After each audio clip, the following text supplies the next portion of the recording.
وہ فرما رہے کہ اگر میرا کل انتقال ہو جائے، میں اللہ کو پیارا ہو جاؤں، تو یہاں تو کوئی بھی ایسا نہیں ہے جو بعد میں اللہ کی دین کی نیابت کرے، کسی کو نماز پڑھائے، کسی کو اللہ رسول کی بات سمجھائے، کسی کو وقت کے نبی کی جو کتاب نازل کی گئی ہے وہ سمجھائے پڑھائے، ایسا کوئی نظر نہیں آتا ہے۔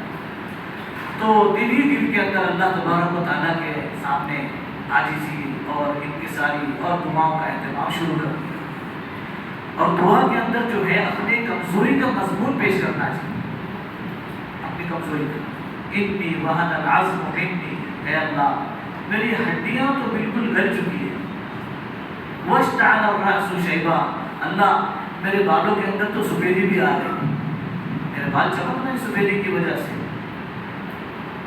واشتعل الرأس شیبا ولم اکن بدعائک شقیا، کہ اللہ آج تک کبھی ایسا نہیں ہوا ہے، کبھی ایسا نہیں ہوا ہے کہ میں نے آپ سے کوئی چیز مانگی اور آپ نے مجھے عطا رکھی، آپ ہمیشہ مجھے دیتے آئے۔ تو اس عمر میں اللہ پاک میں آپ سے ایک لڑکا مانگتا ہوں، کیونکہ اولاد تو تھی نہیں، میں ایک لڑکا مانگتا ہوں۔ اس عمر میں مانگ رہے ہیں؟ ارے ڈرتے ڈرتے بول رہے ہو، زور سے بولو نا، 120 سال کی عمر میں تم لوگ مت مانگنا۔ تو وہ اس بڑھاپے کے زمانے میں مانگ رہے ہیں، اور نیت کیا ہے کہ اللہ تعالیٰ میں ایسا وارث چاہتا ہوں کہ یہ سلسلہ نبوت کا میرے خاندان میں چلتا رہے۔ ایک انسان مال کے لیے مانگتا ہے کہ میری کچھ جائیداد بچی، اس کی حفاظت کرنے والا کوئی چاہیے، لیکن نبی اللہ والے ہوتے ہیں، اللہ اس سے ان کا تعلق ہوتا ہے، تو اللہ تبارک و تعالیٰ سے وہ مانگ رہے ہیں کہ اللہ ایسا وارث دے دے جو میرے بعد میری جگہ پوری سنبھال لے۔ ان کی جگہ کیا تھی؟ نماز پڑھنا، لوگوں کو دین کی دعوت دینا، اللہ رسول کی طرف متوجہ کرنا، مرنے کے بعد والی زندگی کے بارے میں فکر مند کر دینا۔ تو یہ مانگ رہے ہیں، اور مانگ رہے ہیں، اسی لیے علماء نے کہا ہے کہ مانگتے وقت میں سب سے پہلی بات تو اللہ تعالیٰ مانگنے کی توفیق تو اسی کو دیتے جس کو دینا چاہتے ہیں، جسے دینا چاہتے ہیں اللہ تبارک و تعالیٰ اسی کو مانگنے کی توفیق ملتی ہے۔ جسے دینا نہیں چاہتے وہ مسجد میں آ کر گھنٹوں بیٹھا رہے گا، دعا کرنے والے کو دیکھے گا لیکن مانگے گا نہیں۔ اس لیے اللہ تعالیٰ ایسی محرومی سے ہماری حفاظت فرمائے، ایک تو یہ، اور دوسرا جب اللہ تبارک و تعالیٰ سے مانگے تو اپنی حیثیت کو سامنے نہیں رکھے، اللہ تعالیٰ کی قدرت کو سامنے رکھے، اللہ کتنی قدرت والی، کتنی طاقت والی۔ اب یہ مانگے جا رہے اللہ تبارک و تعالیٰ سے، تو اللہ تبارک و تعالیٰ سے مانگتے ہوئے انہوں نے یہ بھی درخواست کی کہ اللہ تبارک و تعالیٰ اگر آپ نے دینے کا فیصلہ کر دیا تو کچھ علامت تو ظاہر ہو جائے، اس لیے کہ بیوی تو ماں ہے، بیوی میں بچہ جننے کی صلاحیت نہیں ہے، آج تک تو اولاد ہوئی نہیں ہے، تو کچھ علامت تو محسوس ہو جائے اللہ تبارک و تعالیٰ۔ تو اللہ تبارک و تعالیٰ کی طرف سے آیت نازل ہوئی کہ جب حمل ٹھہر جائے گا تو آٹومیٹک تمہاری زبان 3 دن تک بند ہو جائے گی، ثلاث لیال سویہ، تم بات کرنے سے عاجز ہو جاؤ گے، بات نہیں کر سکو گے۔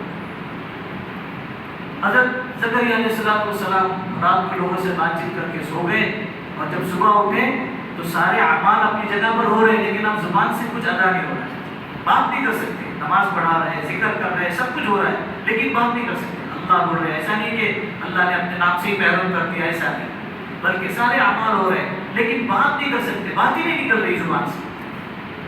تو وہ سمجھ گئے کہ بس اب یہ حمل ٹھہر چکا ہے۔ اس کے بعد پھر جب ولادت کے فرشتے نے آ کر کے بشارت دی کہ تم کو تو تمہاری بیوی کو جو ہے حمل تو ٹھہر چکا ہے، لیکن ابھی سے بشارت دی جا رہی ہے کہ جب لڑکا پیدا ہو جائے تو اس کا نام یحییٰ رکھنا، اس کا نام یحییٰ۔ یہ ایسا نام تھا اس سے پہلے کسی نبی کا اور کسی کا بھی نام اس نام سے نام نہیں رکھا گیا تھا، یہ نام رکھا، یہ اللہ تعالیٰ کی طرف سے پسند کیا ہوا نام تھا، تو یحییٰ نام رکھا۔ اب لڑکا ہو گیا، اس کے بعد میں ان کی پرورش ہوئی، اور اللہ تبارک و تعالیٰ نے ایسا نیک اور صالح اولاد عطا فرمائی کہ اللہ تعالیٰ کی محبت میں اور اللہ کی یاد میں حضرت یحییٰ علیہ السلام اتنا روتے تھے، اتنا روتے تھے، اتنا روتے تھے کہ ایک مرتبہ حضرت زکریا علیہ السلام اپنے بیٹے کو تلاش کرنے نکلے، بیٹا نظر نہیں آ رہا، بیٹا نظر نہیں آ رہا، بیٹا نظر، سارا گاؤں ڈھونڈنے کے بعد جب دیکھا، ڈھونڈتے ڈھونڈتے کسی جنگل میں پہنچے، دیکھا کسی درخت کے نیچے یحییٰ سجدے میں پڑے رو رہے اللہ کے ساتھ۔ ان کو اٹھایا، کہنے لگے بیٹے یحییٰ تم تو بڑا غم دے رہے ہو، اٹھو کیا بات ہے؟ کہنے لگے ابو آپ ہی نے تو بتایا اس در میں رو رو کر مانگے سوا مقبولیت نہیں ملتی، روئے بغیر مقبولیت نہیں ملتی. آپ ہی نے رونا سکھایا تو میں رو رہا ہوں جنگل میں آ کر. اور لکھا ہے علماء نے, مفسرین نے یہاں تک لکھا ہے کہ رو رو رو کر کے اتنا روتے تھے کہ یہاں 2 نالیاں بن گئی تھیں آنکھوں کی طرف سے, آنسو بہتے بہتے تھے. تو یہ حضرت زکریا علیہ السلام اور حضرت یحییٰ علیہ السلام اسی کے خاندان میں. حضرت زکریا علیہ السلام کے خاندان میں غالباً ان کی بھانجی کہلاتی ہے حضرت مریم. حضرت مریم تو چونکہ مریم کا بھی واقعہ آپ نے سنا ہوگا, وَاذْكُرْ فِي الْكِتَابِ مریم, اللہ تعالیٰ فرما رہے ہیں مریم کے واقعے کو یاد کرو, مریم کے واقعے کو یاد کرو. کہ مریم کا واقعہ کیا ہے کہ یہ جو ہے حضرت زکریا علیہ السلام کی بھانجی کہلاتی ہے.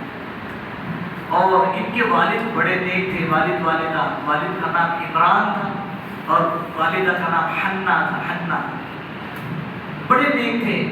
تو ان کو بھی اولاد نہیں تھی, حضرت عمران کو اولاد نہیں تھی, اور بہت دعائیں کرتے تھے دونوں میاں بیوی کہ اللہ ہمیں بھی اولاد دے دے. دعا کرتے کرتے کرتے انہوں نے منت مان لی. منت مانی. جائز چیزوں کی منت ماننا جائز ہے, ناجائز چیزوں کی ناجائز ہے. جیسے کہ میرے کو لڑکا ہو جائے تو ادھر ادھر جا کر کے زنجیر باندھ کے آ جاؤں گا. جو زنجیر سے تو شیطان کو باندھے تو تیرے ہم کو اپنے آپ کو باندھ دے, تاکہ کم سے کم جو ہے دنیا میں خرافات کم ہو. ہے نا, ہوتا ہے نا ایسا کہ اگر کبھی کچھ یہ میرا کام ہو جائے تو جا کر کے میں تھوڑا سا وہاں تیل ڈالوں گا. تیل کا کو ڈالتا ہے, آگے لگا لے, چراغ میں تیل ڈالیں گے پھر وہ چراغ جلتا رہے گا. کیا فائدہ ان سب چیزوں سے؟ ان سے کوئی فائدہ ہوتا نہیں. تو ناجائز چیز ہے, اس سے کوئی منت نہیں ہوتی ہے. ایسے میں وہاں جا کر سجدہ کروں گا, میں وہاں جا کر کے چادر چڑھاؤں گا, میں وہاں جا کر کے یہ چڑھاؤں گا, کوئی چیز نہیں, جائز چیز ہے. انہوں نے یہ نیت کی کہ اگر اللہ ہمیں اولاد دے دے تو ہم کیا کریں گے, اس کو اللہ کی عبادت کے لیے فارغ کر دیں. بیت المقدس میں اپنے اولاد کو جو ہے اللہ کے لیے وقف کرنے کا مزاج تھا. اب ان کا بھی مسئلہ ایسا ہی کہ ان کو جو ہے بڑی عمر میں حمل ٹھہر گیا. اب حمل ٹھہرنے کے درمیان جو ہے ان کے والد حضرت مریم کے جو والد عمران, ان کا انتقال ہو گیا. اور انتقال کے بعد میں کچھ دنوں بعد ان کی ولادت ہوئی. جب ولادت ہوئی تو ان کا وہاں معاشرہ یہ تھا کہ لڑکے کو وقف کرتے تھے اللہ کی عبادت کے لیے, لیکن یہاں تو لڑکی ہوئی, حضرت مریم ہوئی, تو اب کیا کریں؟ تو کہنے لگے, اس زمانے کے جو علماء تھے, جاننے والے تھے, انہوں سے فتویٰ پوچھا تو کہنے لگے بھائی جو منت کی اسے تو پورا کرنا واجب ہے, اسے تو پورا کرنا ہوگا. تو پھر کیا کریں کہ بھائی ایک کام کرو, اسے جو بیت المقدس میں وہاں پر عبادت کے لیے فارغ کرو. دن بھر وہاں رکھتے, رات کو جو ہے حضرت زکریا علیہ السلام اپنے گھر لے کر آتے, چونکہ چھوٹی بچی تھی تو اپنے گھر لے کر آتے, پھر صبح جا کر کے وہاں پہنچاتے تھے. یوں کرتے کرتے زندگی کے 13 یا 15 سال ہوئے. جب 13 یا 15 سال کی عمر میں جب یہ کسی تقاضے کے تحت غسل کے لیے گئی, تو غسل کے لیے جب گئی تو وہاں پر ایک پردہ انہوں نے آڑ کر دیا, ایک پردہ لگا دیا, اور غسل کر رہی تھی. اتنے میں اچانک ایک شخص نمودار ہوا, ایک شخص نظر آیا. تو فوراً کہنے لگی, انی اعوذ بالرحمن منک ان کنت تقیا. دیکھ, میں نے اپنے کپڑے تو اوڑھ لیے, میں نے اپنے صدر کو تو چھپا لیا, لیکن تو اگر متقی ہے تو تو ہٹ جا, تو مت دیکھ, تو مجھے مت دیکھ, میں نے اپنے آپ کو بہت بچایا ہے.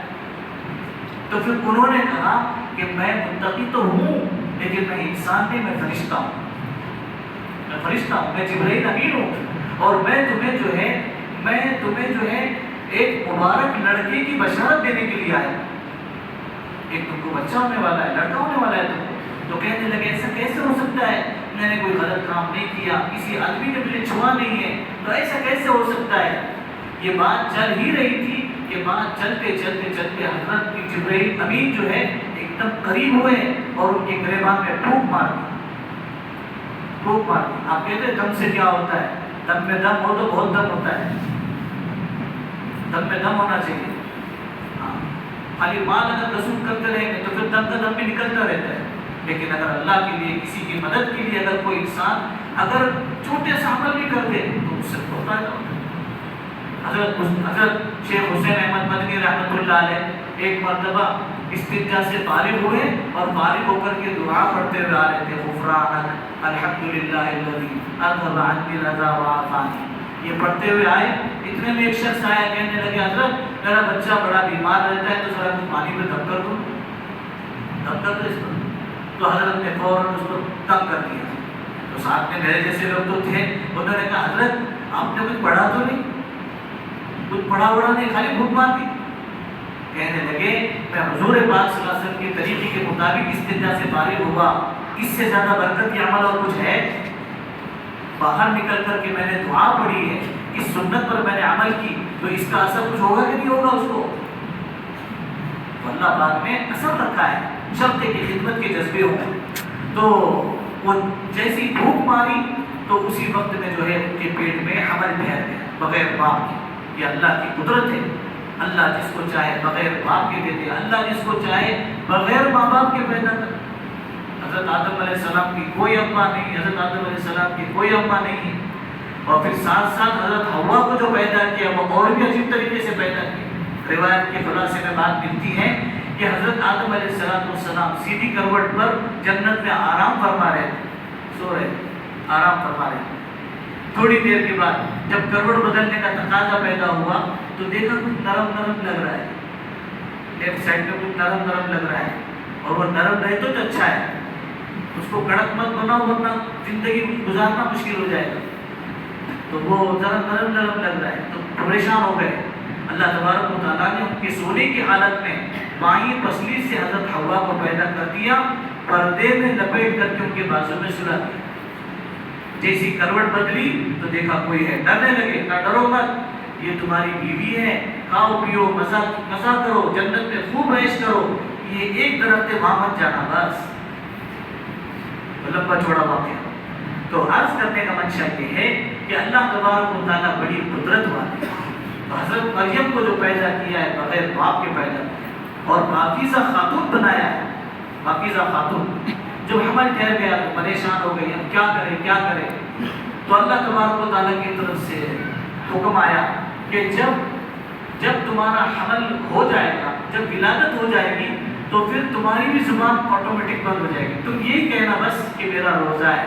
ان کی شریعت میں بات کا روزہ ہوتا تھا, جیسے ہمارا کھانے پینے کا اور تعلقات کے ختم کرنے کا روزہ ہوتا ہے یا روکنے کا روزہ ہوتا ہے, ویسے ان کی زبان, ان کے یہاں بات کا بھی روزہ ہوتا ہے کہ بات نہیں کرتے. تو لوگ پوچھنے کے لیے آئے, یا اخت ہارون, اے ہارون کی بہن, نہ تمہارے کوئی خاندان میں ایسا کوئی برا تھا اور نہ تمہاری امی نے کوئی غلط کام کیا تھا, یہ کیا ہو گیا؟ بغیر باپ کی اولاد کی دنیا میں ہوتی ہے. تو اللہ تعالیٰ نے اسی وقت میں فرمایا تھا کہ جب بھی قوم کے لوگ پوچھنے کے لیے آئے تو ان سے کہنا کہ اس کی طرف اشارہ. اچھا, جب حمل کا وقت قریب آیا, ڈیلیوری کا وقت جب کب آیا, قریب آیا, ولادت کا وقت جب قریب آیا, تو اس وقت میں اللہ تبارک و تعالیٰ کی طرف سے ایک کھجور کا درخت جس کے اوپر اللہ تبارک و تعالیٰ نے تازی کھجوریں اس پر لگا دی, کھجوریں لگا دی, اور نیچے جو ہے پانی کا چشمہ لگا دیا. کھجور اور پانی, کھجور اور پانی. کھجور میں اللہ پاک نے بڑی طاقت رکھی ہے, بڑی تاثیر رکھی ہے. ہمارے یہاں تو افطار میں ایک کے اوپر کھجور کھانا حرام ہے. ایک کھجور اگر کبھی بڑی ہو, بڑی سائز کی ہو اور جلدی نیچے نہ اترے تو پھر کیا اس کا تو حشر ہوگا پتہ ہے. آدھی آدھی کر کے کھاتے ہیں. حالانکہ کم از کم افطار کے اندر ایک بندے نے 7 سے 10 کھجوریں کھانا چاہیے کم سے کم. سارے بدن کی ریکوری کے لیے اللہ پاک نے اس کے اندر وہ سارا رکھا ہوا ہے. اور اطباء نے, حکما نے یہاں تک لکھا ہے کہ اگر کوئی شخص 24 گھنٹے میں صرف ایک کھجور کھائے, ایک کھجور 24 گھنٹے میں, سبب کے درجے میں موت تو اللہ نے سب کی طے کی ہے, لیکن یہ نہیں کہا جا سکتا ہے کہ اس کی بھوک کی وجہ سے موت ہو گئی. ایک کھجور کھائی اس نے تو بھوک کی وجہ سے نہیں مر سکتا ہے, کوئی اور وجہ اس کی ہو سکتی ہے. اتنی اللہ نے طاقت رکھی کھجور کے اندر. تو کھجور کھائے واقعہ, اور کھجور کھا رہے ہیں اور پانی. عورت ذات کچھ کر تو نہیں سکتی ہے, تو اللہ ہی کی طرف لو لگا رہی ہے. تو ایسی ہلکی سی ہوا آتی تھی اور کھجور ڈائریکٹ گود کے اندر گرتی, کھجور کھا لیتی تھی اور پانی پی لیتی. جب ولادت ہوئی اپنے قوم کے پاس آئی, جب قوم نے پوچھا تو اشارہ کیا. جیسے اشارہ کیا تو مفسرین نے لکھا ہے کہ حضرت عیسیٰ علیہ السلام دودھ پی رہے تھے, ماں دودھ پی رہے تھے. جیسے لوگوں نے پوچھا اے ہارون کی بہن یہ کیا کیا, جیسے پوچھا تو فوراً حضرت عیسیٰ علیہ السلام نے دودھ پینا چھوڑ کر فوراً ان سے بات کرنا شروع کی. انی عبداللہ, میں اللہ کا بندہ ہوں.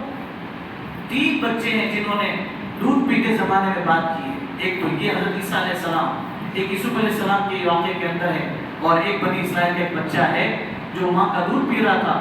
جب وہ دودھ پی رہا تھا، دودھ پیتے ہوئے ایک شخص کو دیکھا، ایک عورت کو دیکھا کہ لوگ اس کو مار رہے، مارتے جا رہے، اس سے کہہ رہے زنیتی سرقتی زنیتی سرقتی، تو نے چوری کی، تو نے گندا کام کیا، تو نے چوری کی، تو نے گندا کام کیا. تو اس ماں نے جو اپنے بچے کو دودھ پلا رہی تھی، دودھ پلاتے پلاتے اس نے دعا کی، اللہم لا تجعل ابنی مثلہا، اے اللہ میرے بیٹے کو ایسا مت بنانا کہ وہ ایسا ذلیل ہو جائے. تو بیٹا کہہ رہا ہے اللہم اجعلنی مثلہا، اے اللہ مجھے ایسا ہی بنانا. دودھ پیتے پیتے کہہ رہا ہے.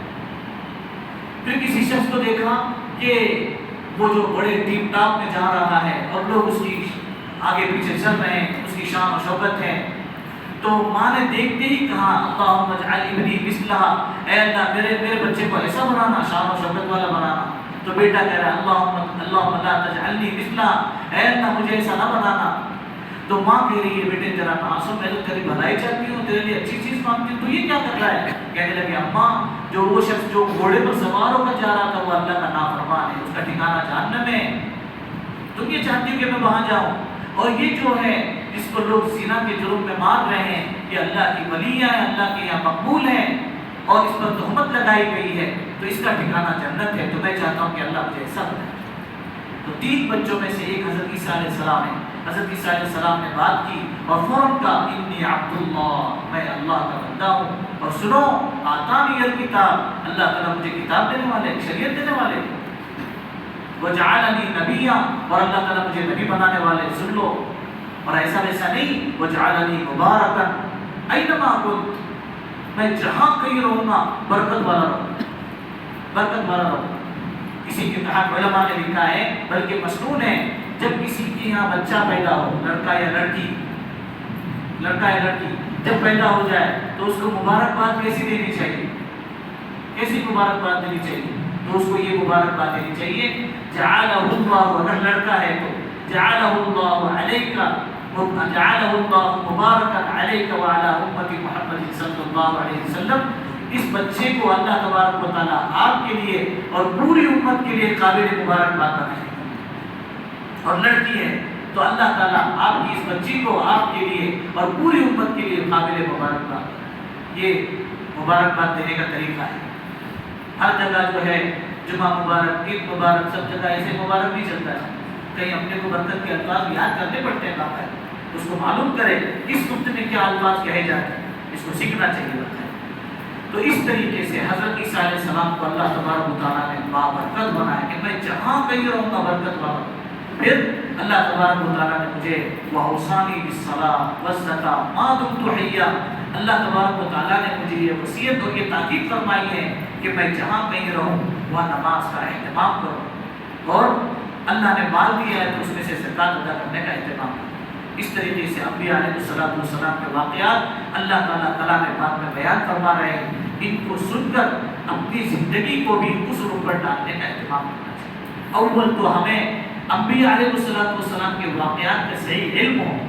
اگر انبیاء علیہ السلام کے واقعات کا صحیح علم نہیں ہوگا تو پتہ ہی نہیں چلے گا کہ حقیقت کیا ہے، قرآن کیا ہے، شریعت کیا ہے، اسلام کیا ہے، اسلامی تعلیمات کیا ہے، پتہ ہی نہیں چلے گا. اس لیے انبیاء علیہ السلام کے واقعات کی تحقیق کرنا ہے. یہاں تو ابھی مختصر طور پہ بتایا جا رہا ہے. اپنی اس مسجد کے اندر ماشاءاللہ رمضان کے علاوہ روزانہ فجر کی نماز کے بعد درس قرآن ہوتا ہے، قرآن پاک کی تفسیر ہوتی ہے، مستقل ترتیب کے ساتھ کوئی صورت کا یعنی درس ہوتا ہے باقاعدہ. تو اس میں بیٹھنے کا اہتمام کریں.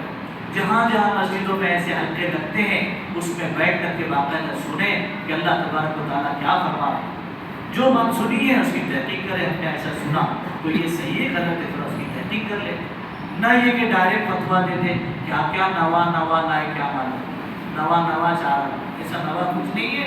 اپنے پاس تو پورا old is gold he gold ہے، سب پرانا ہی اپنے پاس ہے. اس لیے اس کا اہتمام کریں گے، اس کی فکر بہت ڈھیلا انشاءاللہ. اللہ تعالیٰ ہم سب کو بعمل بنائے. اللهم صل على سيدنا محمد وعلى ال سيدنا محمد وبارك وسلم. اللهم انت السلام ومنك السلام تبارك ربنا وتعالى يا ذا الجلال والاكرام. اے اللہ ہمارے گناہوں کو معاف فرما، ہماری خطاؤں سے درگزر فرما، کمزوریاں، کوتاہیاں، غفلتیں، نادانیاں، بے فکریاں سب کو معاف فرما۔ اے ارحم الراحمین، جس نسل جس نسل سے تو نے ہمیں اس امت میں پیدا فرمایا ہے، اے اللہ اس کی قدر دانی کی توفیق عطا فرما۔ جس نسل سے تو نے اپنا کلام ہمیں عطا فرمایا ہے، اے اللہ اسے صحیح اور سمجھ کر پڑھنے کی ہمیں توفیق عطا فرما، اپنی زندگی کو اس پر ڈھال دینے کی توفیق عطا فرما، بری بات سے، برے کام سے، برے انجام سے تو ہم سب کی حفاظت فرما، نعمتوں کو نعمتوں کے اضافے کا ذریعہ فرما، پھر ان نعمتوں کی ہمیں خوب قدر پانے کی توفیق عطا فرما۔ اے اللہ اپنی ذات سے ذاتی تعلق نصیب فرما، اے اللہ اپنی طرف انابت نصیب فرما، اپنی طرف رجوع نصیب فرما، اپنے ماں سوا سے مستغنی فرما۔ اے اللہ جب جس وقت اس عمل سے تو خوش ہوتا ہو اس وقت اس عمل میں اخلاص اور استقامت کے ساتھ لگے رہنے کی توفیق عطا فرما، جب جس وقت اس عمل سے تو ناراض ہوتا ہو اللہ اس سے بچنا ہم سب کے لیے آسان فرما، ہر خیر مقدر فرما، ہر شر سے حفاظت فرما۔ اللہ ہمارے ٹوٹے پھوٹے اعمال کو قبول فرما، اللہ تیرے دربار میں پیش کیے جانے کے قابل تو ہے ہی نہیں، اللہ سارا سوکھا سوکھا سڑا سڑا ہے، اے رحم الراحمین تو قبول فرما لیے تیرا احسان ہے۔ اللہ ہمارے ٹوٹے پھوٹے روزوں کو قبول فرما، ہماری تراویح کو قبول فرما، ہماری تسبیح تلاوت کو قبول فرما، اے اللہ ہماری خدمات کو قبول فرما، ہمارے گھر والوں کی خدمات کو قبول فرما، جن لوگوں نے کھلایا پلایا، اے اللہ ہمیں پہنایا، اے اللہ ہمیں اچھی نگاہ سے دیکھا، اے اللہ ہمیں اچھا سمجھا، اے رحم الراحمین دونوں جہان میں بہترین بدلہ نصیب فرما، اے اللہ ہمیں بھی اپنے پسندیدہ بندوں کی خدمات کے لیے قبول فرما، اے رحم الراحمین قریب دور سے آنے والوں کو قبول فرما، نزدیک دور سے آنے والوں کو قبول فرما، ہر ایک کی کیا حاجتیں ہیں، کیا مسائل ہے تو ہی بہتر جانتا ہے، اے اللہ جائز حاجات میں کامیابی نصیب فرما، پریشانیوں کو دور فرما، اے اللہ پریشانی کو دور فرما، اے اللہ حضور پاک صلی اللہ علیہ وسلم نے خیر کے لین سے جتنی بھی دعائیں مانگی ہیں ہم سب کا حصہ نصیب فرما، جتنی شروع سے پناہ مانگی ہے ہم سب کی پوری پوری حفاظت فرما، اے ارحم الراحمین اے اللہ امت میں جو پریشان ہیں ان کی پریشانی کو دور فرما، جو مقروض ہے ان کی قرض کی ادائیگی غیر سے شکل صورتیں پیدا فرما، جو بیمار ہے انہیں صحت تندرستی عطا فرما، جو غلط مقدمات کے ماخوذ ہیں عافیت کے ساتھ عزت رہائی کے فیصلے فرما، اے اللہ ہمارے وہ نوجوان بھائی بہن جو بغیر قصور گناہوں کے اللہ سلاخوں کے پیچھے پڑے ہوئے ہیں، اے اللہ جیلوں میں بند ہیں، اے ارحم الراحمین جس میں علماء بھی ہیں، اے اللہ جس میں حفاظ بھی ہیں، اے اللہ جس میں مفتیان بھی ہیں، اے اللہ جس میں قراء بھی ہیں، اے اللہ کتنے ایسے پاک باز ہیں، اے اللہ حجاب کے پابند ہیں جنہیں اپنے قصور کا پتہ بھی کوئی نہیں ہے، اے ارحم الراحمین تیرے علاوہ کوئی مدد کرنے والا نہیں ہے، اللہ تیرے علاوہ کوئی مدد کرنے والا نہیں ہے، اللہ تو ہی ہمارا ماہوا و ملجا ہے، اے اللہ تو ہی ہمارا آخری ٹھکانہ ہے، ہمارا اول بھی تو ہی ہے، ہمارا آخر بھی تو ہی ہے، اے اللہ ہمارا معبود بھی تو ہی ہے، ہمارا مقصود حقیقی بھی تو ہی ہے، تیرے علاوہ کوئی نہیں ہے، اللہ جب سے ہوش سنبھالا ہے تب سے تجھی کو اللہ کہتے آئے ہیں، یا اللہ آج تک یہ ہاتھ تیرے علاوہ کسی کے آگے نہیں پھیلایا ہے، یا اللہ یہ پیشانی تیرے علاوہ ہم نے کسی اور کے آگے نہیں جھکائی ہے، یا اللہ اس جھوٹی اور گندی زبان سے اے اللہ ہم نے گناہ تو بڑے کیے ہیں لیکن آج تک اس زبان سے کسی اور کو تیرے علاوہ اللہ نہیں کہا ہے، اللہ تو ہی ہمارا اللہ ہے، اللہ تو ہی ہمارا اللہ ہے، اللہ تو ہی ہمارا اللہ ہے، اللہ ہم عمل کے اعتبار سے بھی بڑے کمزور ہیں، عقائد اور ایمان کے اعتبار سے بھی بڑے کمزور ہیں، اے اللہ ہم تو صرف تیرے نبی کے صحابہ کی نقل ہی کر سکتے ہیں، اے اللہ ہم تو صرف اے اللہ ان کی نقل ہی کر سکتے ہیں، ان کی نقل کرتے ہوئے کچھ دعائیں پڑھ لیتے ہیں، اے اللہ کچھ سنتوں پر عمل کر لیتے ہیں، اے اللہ جیسے ان کی دعاؤں کے پڑھنے کے بعد اور سنتوں پر عمل کرنے کے بعد ان کی دلوں کو تو مطمئن کر دیتا تھا، ایسے ہمارے دلوں کو بھی اطمینان نصیب فرما، اللہ ہمارے دلوں کو بھی اطمینان نصیب فرما، دونوں جہاں کی خیر نصیب فرما، دونوں جہاں کی رسوائی سے حفاظت فرما، اے اللہ اے ارحم الراحمین اپنے مقبول بندوں کا ساتھ نصیب فرما، اپنے مقبول بندوں کی دعائیں نصیب فرما، اپنے مقبول بندوں کی دعاؤں میں ہمارا حصہ نصیب فرما، جو مانگا عطا فرما، جو مانگنا چاہیے کہ نہ مانگ سکے عافیت کے ساتھ اپنے مرتبہ اپنی شان نصیب فرما، اے اللہ افطار کے وقت میں اے اللہ کئی لاکھوں کو تو جہنم سے آزاد کرتا ہے، ہمارا بھی اس میں شمار فرما، اللہ ہمارا بھی اس میں شمار فرما، اللہ ہمارا رزق شمار فرما. پچھلے 50 سال کے اعمال پہ اگر ہم نظر ڈالتے ہیں ایک بھی عمل ایسا نظر نہیں آتا جو ہمیں جہنم سے دور کر دے. ہر عمل ہمارا جہنم کا حقدار بنانے کا ذریعہ ہے. اے ارحم الراحمین اپنے دریائے رحمت سے آگ سے آزادی نصیب فرما, آگ سے آزادی نصیب فرما, آگ سے آزادی